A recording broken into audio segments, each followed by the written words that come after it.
Hello, my name is Andy Keenan. We are News Pulse on UATV, giving you the Ukrainian perspective of modern political scenery and more. Please join the community to stay tuned. Welcome to the News Pulse.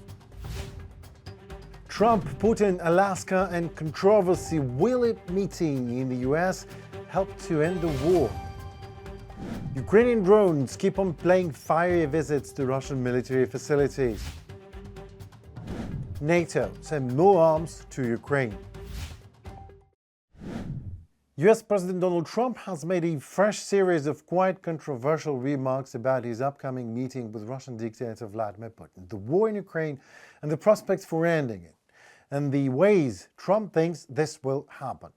Speaking at a White House press conference, Trump suggested that there would be need of territorial exchange between Ukraine and Russia and voiced his displeasure with Ukrainian President Volodymyr Zelenskyy. The Trump-Putin meeting is set for Friday, August 15th in Alaska. Some of Trump's explanations, including why Putin failed even to capture Kyiv in 2022, left the audience surprised, to say the least, as did several other questionable, again to say the least, assertions. Meanwhile, German Chancellor Friedrich Merz announced that on August 13 there will be virtual talks involving Trump, Zelenskyy and European leaders to discuss ways to pressure Russia, possible peace talks, territorial claims and security guarantees.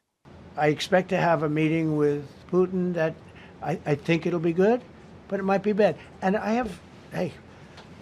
I'm here for one reason, to get rid of a war that somebody else started. Should have never happened. And if I could end it, great. Complex war, a lot of bad blood, but Zelensky's been there for 3.5 years, so if you put him in a room... Now, I will say this, ultimately I'm going to put the two of them in a room. I'll be there or won't be there, and I think it'll get solved. Trump reiterated that he had always gotten along well with Putin, as if that would be a virtue, and claimed that during his presidency the Russian leader had not seized any territory. Well, he once again called the war in Ukraine Joe Biden's war.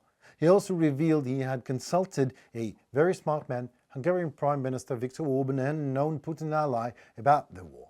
At one point, he appeared to misspeak, saying he would meet Putin in Russia on Friday, before later clarifying that Putin would be in fact be coming to the United States.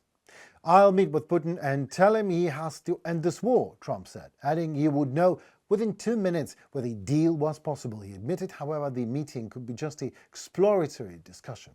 Zelenskyy will not attend. At the meeting in Alaska, Trump confirmed, saying he has been at many meetings over 3.5 years and nothing happened.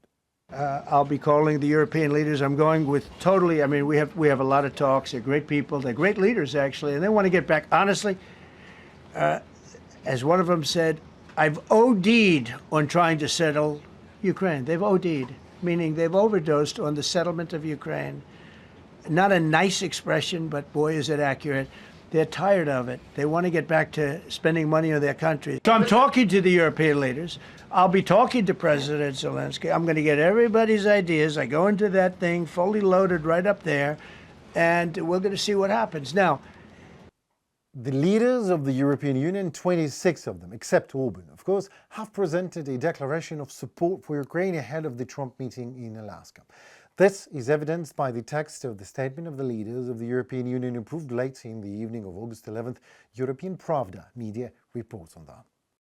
We, the leaders of the European Union, welcome President Trump's efforts to end Russia's war of aggression against Ukraine and to achieve a just and lasting peace and security for Ukraine. Meaningful negotiations can only take place under conditions of a ceasefire or a reduction in hostilities. The European Union underlines Ukraine's inalienable right to choose its own destiny and will continue to support Ukraine on its path towards EU membership, from the joint statement of the 26 leaders of EU member states, according to the European Pravda publication. Trump also reminded reporters that it was under his administration that Ukraine received fast Javelin anti-tank missiles, which it used to destroy Russian armor during the early days of Russian criminal invasion. Tanks that, according to Trump, would have reached Kiev, as Trump said it, within 4 hours. Otherwise, if they, another quote, did not mistakenly advance not along the highway but through the fields. End of quote. Well, Trump also speculated that the Russian generals deliberately choose to advance through muddy terrain, adding that if the tanks had used paved roads, Kiev would have fallen. A statement widely mocked for showing little, if any, understanding of what actually tanks are for and what actually happened back then in 2022. Well, I'll show you what actually happened. Back in the day, Russian tanks and armored vehicles used the highways because they could not use anything else and were stopped exactly on highways, exactly there. These roads became the roads to the failure, literally, failure to quickly capture another country's capital and all country, all Ukraine, the failure of the entire strategy and that ill ideology of the Kremlin, resulting in a stalled, protracted positional warfare that we see now, that we are observing now, that almost got Russia destroyed on the battlefield. If US and partners would only have been more realistic about what's going on and decisive back then, and if not those many ifs that happened over the course of these 3.5 years. Ukrainians are gradually pushing Russia off the top rankings of the so-called world's best armies because it never deserved to be there in the first place. Well, for some reason, Russian air defense seems to be struggling to intercept Ukrainian drones deep in its own territory, and Ukraine never launched anything even close to these massive swarms of 700, 800 drones in the cities like Russia does constantly. We target Russian military facilities only.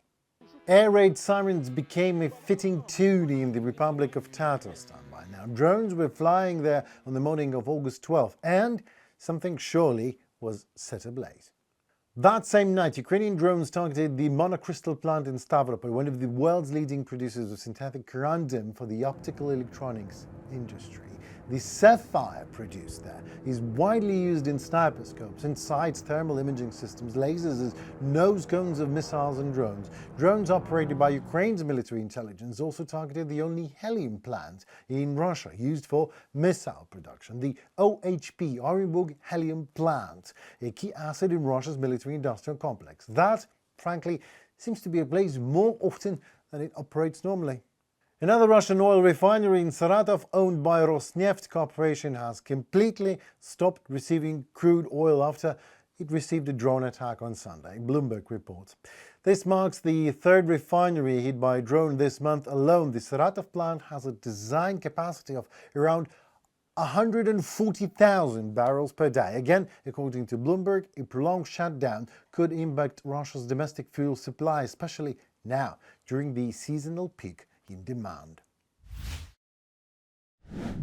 While Trump deliberates over Ukrainian territories to be given to Russia as a cherry on the top of the appeasement pie, Ukrainians are out there taking them back from Russia.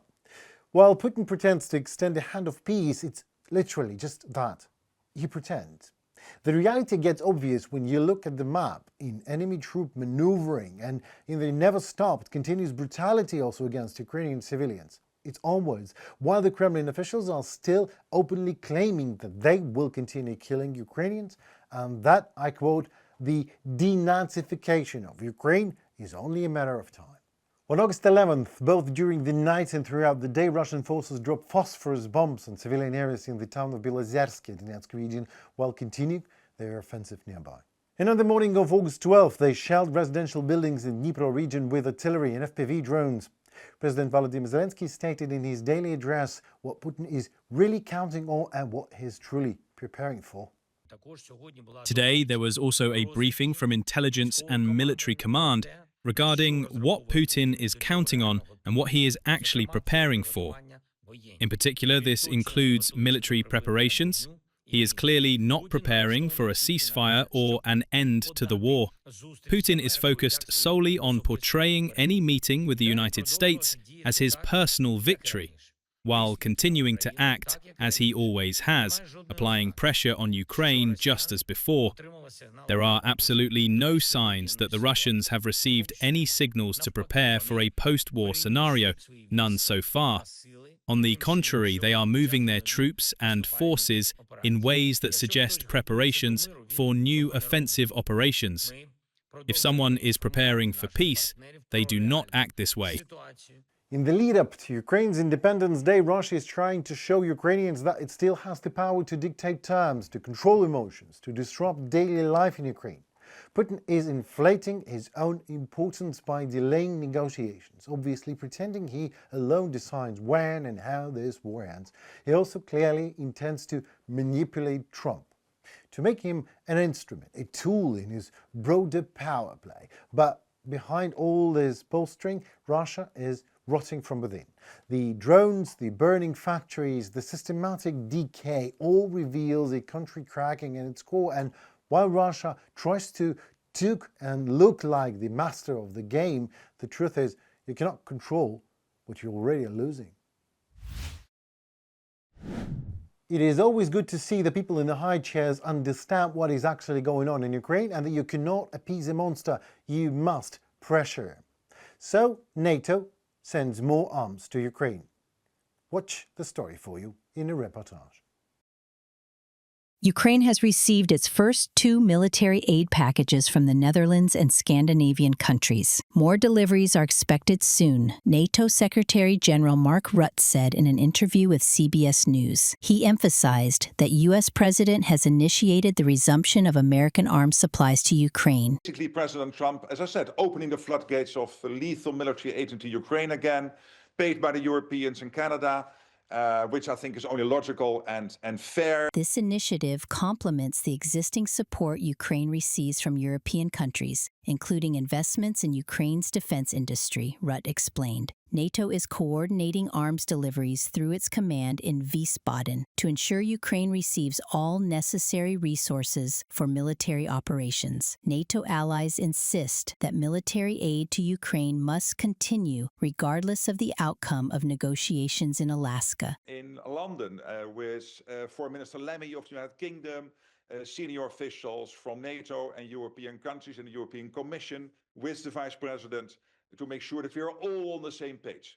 Putin will never, ever be able to divide the alliance. Since August, the U.S. and NATO have launched a new mechanism to provide military aid to Ukraine, the Prioritized Ukraine Requirements List. It funds U.S. arms deliveries based on requests from Ukraine, approved by NATO's Supreme Allied Commander Europe. According to Ukraine's Defense Minister Denis Shmyhal, aid packages will now be delivered on a regular basis. The Netherlands was the first NATO country to contribute to this new mechanism, allocating €500 million for purchasing U.S. military equipment for Ukraine. Sweden, Norway, and Denmark have also backed the initiative. Latvia has expressed its intention to join. On August 11th, Estonian Defense Minister Hanno Pevkur discussed bilateral defense cooperation, joint projects, and military assistance to Ukraine with his Ukrainian counterpart, Denis Shmyhal. Estonia annually allocates 0.25% of its GDP for this purpose.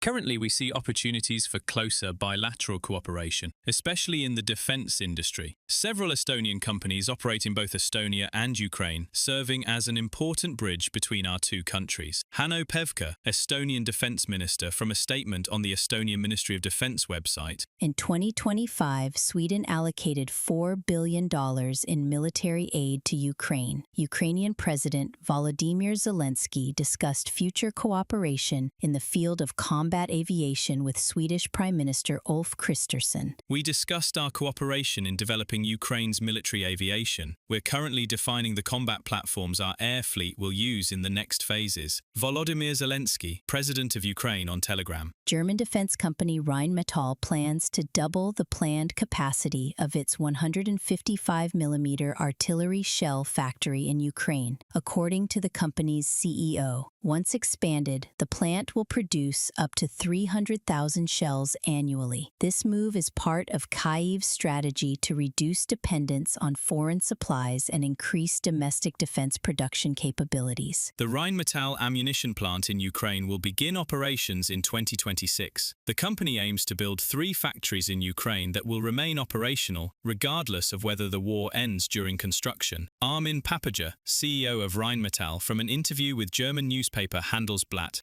Germany has supplied Ukraine with the newest Vector AI reconnaissance drones equipped with artificial intelligence and the Polish WASP acoustic system, capable of detecting enemy artillery fire up to 15 kilometers away. Ukraine is the first country to receive these drones, according to the manufacturer. The systems are currently undergoing testing both at training grounds and in combat zones, reported by Kristina Dombrovska, UATV News.